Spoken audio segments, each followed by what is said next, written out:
আসসালামু আলাইকুম ভিউয়ার্স, আশা করি সকলেই ভালো আছেন। তো Vivo Y22s এই স্মার্টফোনটিকে লঞ্চ করা হয়েছে 22,000 টাকায়। তো এই ফোনটি যে প্রাইসে লঞ্চ করা হয়েছে এর আশেপাশে আমরা Realme Narzo 50 কে নিয়ে অলরেডি আমরা একটি কম্পারিজন ভিডিও করেছি। তো আই বাটনে দিয়ে দিব বা ভিডিওর এন্ড স্ক্রিন থেকে দেখে নিতে পারবেন সেই কম্পারিজন ভিডিওটি। তো আজকের এই ভিডিওতে আমরা Vivo Y22s versus Infinix Note 12 G96 এই দুটি স্মার্টফোনের মাঝে কম্পারিজন ভিডিও করতে যাচ্ছি। তো এই দুটি স্মার্টফোন কিন্তু আমরা প্রায় সিমিলার প্রাইস পয়েন্টে দেখতে পাচ্ছি। তো এই দুটি স্মার্টফোনের মাঝে সবচেয়ে সেরা ফোন কোনটি হতে যাচ্ছে, বিশেষ করে ডিজাইন এবং বিল্ড কোয়ালিটি থেকে শুরু করে display quality, gaming performance, camera section, তো অল কিছু মিলিয়ে কোন স্মার্টফোনটি সবচেয়ে সেরা। তো এই ভিডিওটি প্রথম থেকে শেষ পর্যন্ত দেখলে কিন্তু বুঝতে পারবেন। তো চলুন কথা বাড়াবো না, সরাসরি চলে যাচ্ছি ভিডিওতে। তো প্রথমেই যদি আমরা এই দুটি স্মার্টফোনের ডিজাইন এবং বিল্ড কোয়ালিটি নিয়ে কথা বলি, তো দুটি ফোনেরই আমরা ফ্রেম এবং রিয়ারে দেখতে পারবো পলিকার্বনেট ম্যাটেরিয়াল, যেটি কিনা দুটি ফোনে আমরা গ্লসি ফিনিশিং এর সাথে দেখতে পারবো এবং দুটি ফোনেরই কিন্তু ডিজাইন এবং বিল্ড কোয়ালিটি এক কথায় জোস হয়ে যাচ্ছে।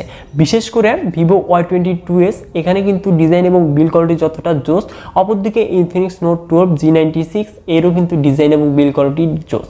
তো Vivo Y22s এখানে এই ফোনটির ওয়েট হতে যাচ্ছে 192 গ্রাম এবং থিকনেস 8.3 মিলিমিটার। অপরদিকে Infinix Note 12 G96 এখানে দেখতে পারবো আমরা 184 গ্রাম ওয়েট এবং থিকনেস 7.99 মিলিমিটার। তো অবশ্যই অনেকটাই কিন্তু হালকা এবং পাতলা হতে যাচ্ছে ভিভোর চাইতে ইনফিনিক্সের ফোন। তো অবশ্যই ডিজাইন এবং বিল্ড কোয়ালিটিতে আমি দুটি স্মার্টফোনকে সমানই রাখছি। তো এবার যদি মুভ করা যায় এই দুটি ফোনের ডিসপ্লে সেকশনে, তো Vivo Y22s এখানে দেখতে পারবো 6.55 ইঞ্চেস অর্ডার টপ নজের সাথে IPS LCD ডিসপ্লে প্যানেল, যার রেজলিউশন HD+ সাথে থাকছে 90 Hz রিফ্রেশ রেট। অপরদিকে ইনফিনিক্স এর ফোনে 6.7 ইঞ্চেস অ্যামোলেড ডিসপ্লে প্যানেল দেখতে পারবো, যার রেজলিউশন ফুল HD+ সাথে থাকছে 1000 নিটস পেক ব্রাইটনেস এবং এই ডিসপ্লেকে প্রোডাকশনের জন্য থাকছে কর্নিং গরিলা গ্লাস 3। তো অবশ্যই এখানে যদি 90 Hz রিফ্রেশ রেট থাকতো তাহলে কিন্তু বেস্ট হতে পারতো। তবুও এই দুটি ফোনের মাঝে যদি ডিসপ্লে কোয়ালিটি নিয়ে কম্পারিজন করি, তো Vivo Y22s এখানে ওয়াটার ড্রপ নচ থাকছে, আবার HD+ রেজলিউশন থাকছে। তো অবশ্যই এর কালার কন্ট্রাস্ট ব্রাইটনেস ভালো হলেও এই দুটি কিন্তু খারাপ দিকে এই ফোনটির ডিসপ্লে। অপরদিকে Infinix Note 12 G96 এর কিন্তু অ্যামোলেড হওয়ার কারণে কালার কন্ট্রাস্ট ব্রাইটনেস এক কথায় জোসতে চাচ্ছে। তো অবশ্যই ডিসপ্লে সেকশনে কিন্তু Infinix Note 12 G96 এগিয়ে থাকছে। তো এবার যদি মুভ করা যায় এই দুটি স্মার্টফোনের পারফরমেন্স সেকশনে, তো Vivo Y22s এখানে দেখতে পারবো আমরা অ্যান্ড্রয়েড ভার্সন 12 এর সাথে ফন্টা স্টোর প্রদান করবে, যেখানে চিপসেট হিসেবে থাকছে Qualcomm Snapdragon 680, যেটি কিনা 6nm আর্কিটেকচার তৈরি একটি অক্টোকোর প্রসেসর, GPU Adreno 610। অপরদিকে Infinix Note 12 G96 এখানে দেখতে পারবো আমরা অ্যান্ড্রয়েড ভার্সন 12 এর সাথে XOS 10.6 রান করবে, যেখানে চিপসেট হিসেবে থাকছে MediaTek Helio G96, যেটি কিনা 12nm আর্কিটেকচার তৈরি একটি octa-core processor, GPU Mali G57। তো এই দুটি চিপসেটের মাঝে তো অবশ্যই এখানে Infinix Note 12 G96 এর কিন্তু গেমিং পারফরমেন্সটা আমরা যথেষ্ট ভালো দেখতে পারবো। বিশেষ করে পাবজিতে এখানে কিন্তু আমরা 40 fps এর আউটপুটটা পেতে চাচ্ছি এবং আদার্স গেমগুলো কিন্তু আমরা ইজিলি প্লে করতে পারবো এই স্মার্টফোনটি দিয়ে। বিশেষ করে লং টাইম গেম প্লে করার পরও কিন্তু কনসিস্টেন্ট পারফরমেন্স পেয়ে যাব এই ফোনটি থেকে। অপরদিকে Vivo Y22s এর পারফরমেন্সও কিন্তু যথেষ্ট আমরা ভালো দেখতে পারবো। তো 3 লাখের কাছাকাছি অন্তত বেনিফিট স্কোরটা দেখতে পাচ্ছি। তো অবশ্যই এখানে পাবজিতে আমরা স্মুথ হাই এবং HDI সেটিংসে সর্বোচ্চ গেম প্লে করতে পারবো। তো অবশ্যই Infinix Note 12 G96 এর চাইতে কিন্তু একটু পিছিয়ে রয়েছে Vivo Y22s এই স্মার্টফোনটির গেমিং পারফরমেন্স। তো অবশ্যই গেমিং পারফরমেন্স আমরা এখানে অ্যাভারেজ কোয়ালিটি দেখতে পারবো। তো এবার যদি মুভ করা যায় এই দুটি স্মার্টফোনের ক্যামেরা সেকশনে, তো Vivo Y22s এখানে এই ফোনটি রিয়ারে দেখতে পারবো ডুয়াল ক্যামেরা সেটআপ, যার মেইন ক্যামেরাটি 50 মেগাপিক্সেল, সাথে থাকছে 2 মেগাপিক্সেল ম্যাক্রো লেন্স, যেটি দিয়ে আমরা 1080p 30 fps এর সর্বোচ্চ ভিডিও রেকর্ড করতে পারবো এই ফোনটির মেইন ক্যামেরা দিয়ে, এবং ফ্রন্টে থাকছে 8 মেগাপিক্সেল সেলফি ক্যামেরা।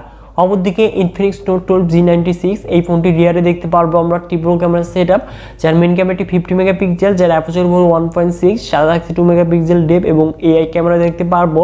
এবং এই ফোনটির মেইন ক্যামেরা দিয়ে আমরা 2K ভিডিও 30 fps এর সর্বোচ্চ রেকর্ড করতে পারবো এবং ফ্রন্টে থাকছে 16 মেগাপিক্সেল সেলফি ক্যামেরা, যেটি দিয়ে আমরা 1080p 30 fps এর সর্বোচ্চ ভিডিও রেকর্ড করতে পারবো। তো অবশ্যই এই দুটি স্মার্টফোনের মেইন ক্যামেরা দিয়ে কিন্তু আমরা প্রায় সিমিলারই পিকচার দেখতে পারবো। তো Vivo Y22s এর পিকচার কোয়ালিটি এখন দেখতেই পাচ্ছেন আপনারা। তো পিকচারের ডিটেলস, ডাইনামিক রেঞ্জ তো এই বাজেট অনুযায়ী ঠিকঠাকই রয়েছে। অপরদিকে Infinix Note 12 G96 এর পিকচার কোয়ালিটি দেখতে পাচ্ছেন তো এই বাজেটে ঠিকঠাকই রয়েছে। তো দুটি ফোনে এখানে সিমিলার রয়েছে, কিন্তু এখানে কিন্তু ফ্রন্ট ক্যামেরাতে এগিয়ে থাকছে ইনফিনিক্স নোট 12 G96 এবং ক্যামেরাতে একটু হলেও কিন্তু ইনফিনিক্সের ফোন এগিয়ে থাকছে। তো এর জন্য আমি ক্যামেরাতে ইনফিনিক্স নোট 12 G96 কে এগিয়ে রাখছি। তো এবার যদি আসা যায় এই দুটি স্মার্টফোনের কমন ফিচার্সে, তো সকল ধরনের কানেক্টিভিটির সাথেই সকল ধরনের সেন্সরই কিন্তু দুটি ফোনে দেখতে পারবো। শুধুমাত্র সেকেন্ডারি নয়েজ ক্যান্সেলেশন কিন্তু এই দুটি ফোনে মিসিং থাকছে, তো অবশ্যই দেওয়া উচিত ছিল। এবং এই দুটি ফোনেই দেখতে পারবো সাইড মাউন্টেড ফিঙ্গারপ্রিন্ট স্ক্যানার, যেটি কিনা যথেষ্ট পার্টিসিপেটরি লক এবং আনলক হতে যাচ্ছে দুটি ফোনে। কিন্তু Vivo Y22s একটু ডিলে মনে হয়েছে আমার কাছে। অপরদিকে ইনফিনিক্স নোট 12 G96 কিন্তু এক কথায় যথেষ্ট ফাস্ট। এবং এই দুটি ফোনেই দেখতে পারবো আমরা 5000 mAh ব্যাটারি, কিন্তু Vivo Y22s এখানে দেখতে পারবো আমরা 80 ওয়াট ফাস্ট চার্জিং সাপোর্টেড। অপরদিকে ইনফিনিক্স নোট 12 G96 এখানে দেখতে পারবো আমরা 33 ওয়াট ফাস্ট চার্জিং সাপোর্টেড। তো অবশ্যই ব্যাটারি ব্যাকআপে আমরা দুটি ফোনেই আমরা সিমিলারিটি দেখতে পারবো। তো একদিনে চাইতে বেশি ব্যাটারি ব্যাকআপ পেয়ে যাবো দুটি ফোন দিয়েই, কিন্তু ফাস্ট চার্জিংয়ে কিন্তু এগিয়ে থাকছে ইনফিনিক্স এর ফোন। তো অবশ্যই এখানে ব্যাটারি ব্যাকআপেও এগিয়ে থাকছে ইনফিনিক্স। তো এবার যদি মুভ করা যায় এই দুটি স্মার্টফোনের কালারে, তো Vivo Y22s দেখতে পারবো দুটি কালার ভেরিয়েন্টে, ব্লু এবং সাইন। অপরদিকে ইনফিনিক্স নোট 12 G96 এখানে দেখতে পারবো দুটি কালার ভেরিয়েন্ট, হোয়াইট এবং ব্ল্যাক। তো Vivo Y22s এই স্মার্টফোনটির 6GB 128GB ভেরিয়েন্টের অফিসিয়াল প্রাইস রাখা হয়েছে 22,000 টাকা। অপরদিকে ইনফিনিক্স নোট 12 G96 তো এই স্মার্টফোনটির প্রাইসটা একটু বৃদ্ধি হয়েছে, অফিসিয়াল প্রাইসটা 23,000 টাকার আশেপাশে দেখতে পাচ্ছি। তো অবশ্যই এখন যদি কথা বলি এই দুটি স্মার্টফোনের মাঝে সবচেয়ে সেরা ফোন কোনটি হতে যাচ্ছে, তো এই দুটি ফোনেরই কিন্তু আমরা ডিজাইন এবং বিল্ড কোয়ালিটি যথেষ্ট প্রিমিয়াম দেখতে পারবো, এবং ডিসপ্লে, গেমিং পারফরমেন্স এবং ক্যামেরা এবং ব্যাটারি ব্যাকআপে কিন্তু এগিয়ে থাকছে ইনফিনিক্স নোট 12 G96। অপরদিকে Vivo Y22s এই স্মার্টফোনটির প্রাইসটা কিন্তু ইনফিনিক্স নোট 12 G96 এর চাইতে একটু কম রয়েছে।